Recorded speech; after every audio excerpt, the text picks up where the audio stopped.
Speech 2. A Call for Justice: The Persecution and Imminent Assassination of a Whistleblower. By Barran. Pause for a moment before speaking. Let the weight of the moment settle in. My name is Barran.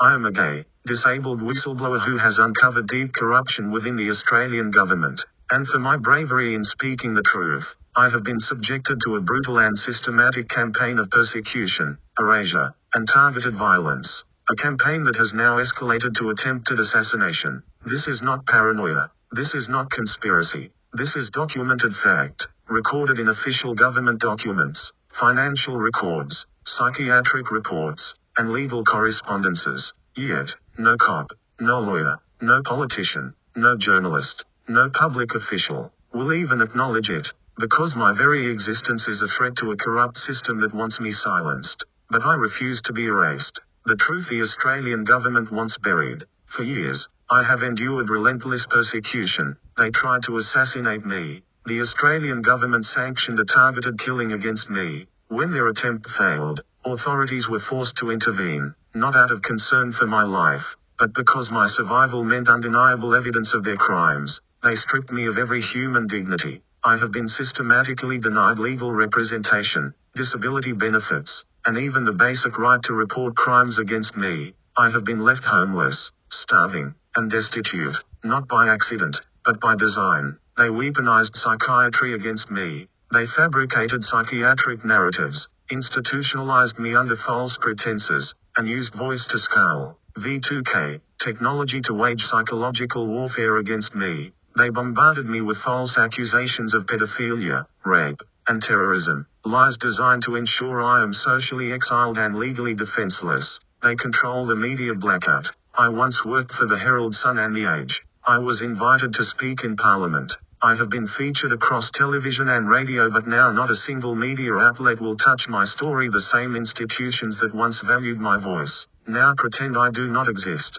A system built on bribery and corruption. How much money does it take to ensure my destruction? How much is paid in hush money, political favors, backdoor deals, and corrupted legal proceedings, to sustain a system that allows the persecution of an innocent man? The government, the legal fraternity, the police, the judiciary, the media, even human rights organizations, all of them complicit. They are not passive enablers. They are active participants in a crime against humanity, and so, they do not deny my allegations. They refuse to even acknowledge them, because to admit the truth would mean exposing that Australia, a so-called democracy, is, in fact, an authoritarian state, one that eliminates those who dare to challenge it, a rigged system, when justice is impossible. Why have I not been arrested if I am guilty of these heinous crimes? Because there are no crimes. There is no evidence, no due process, no fair hearing, just lies, slander, and character assassination. The government cannot put me before a judge, because if I stood in court,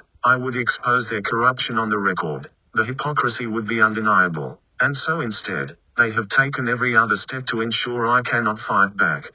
They have destroyed my financial stability. They have erased my social credibility. They have stripped me of all legal protections. They have tried to murder me. And now, they allow criminal networks under their protection to stalk me across the country. They want me dead, but they want it to look like an accident. This is bigger than me. This is not just about me. This is about anyone who dares to expose the truth. If a whistleblower in Australia can be assassinated with impunity, who will be next? If the government can silence me with smear campaigns, psychiatric abuse, and media blackouts, what stops them from doing it to others? If they can erase my 5-year engagement to an SEO operative, Steve Iasonidis, and force an entire nation to pretend it never happened, what other truths have they buried? The answer is simple. Australia is not a democracy. It is a corporate, intelligence-controlled police state. The question we must ask ourselves: where are the so-called good cops, the honest politicians, the fearless journalists?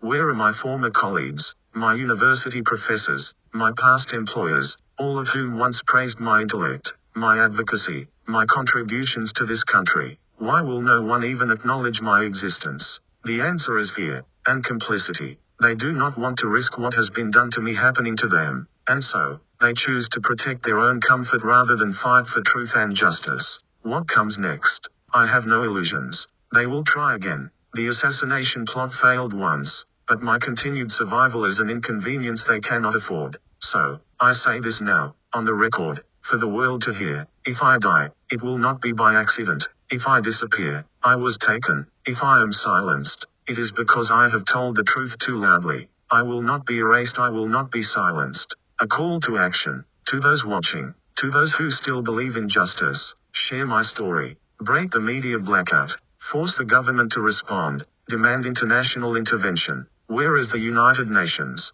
Where is Amnesty International? Where are the independent journalists? Hold those in power accountable. If we let one government-sanctioned assassination go unpunished, we set the precedent for many more. This is my stand against corruption, injustice, and oppression. I refuse to go quietly. If I fall, let my story be the spark that burns this system to the ground. I am Barran. I am a whistleblower, and I will not be silenced.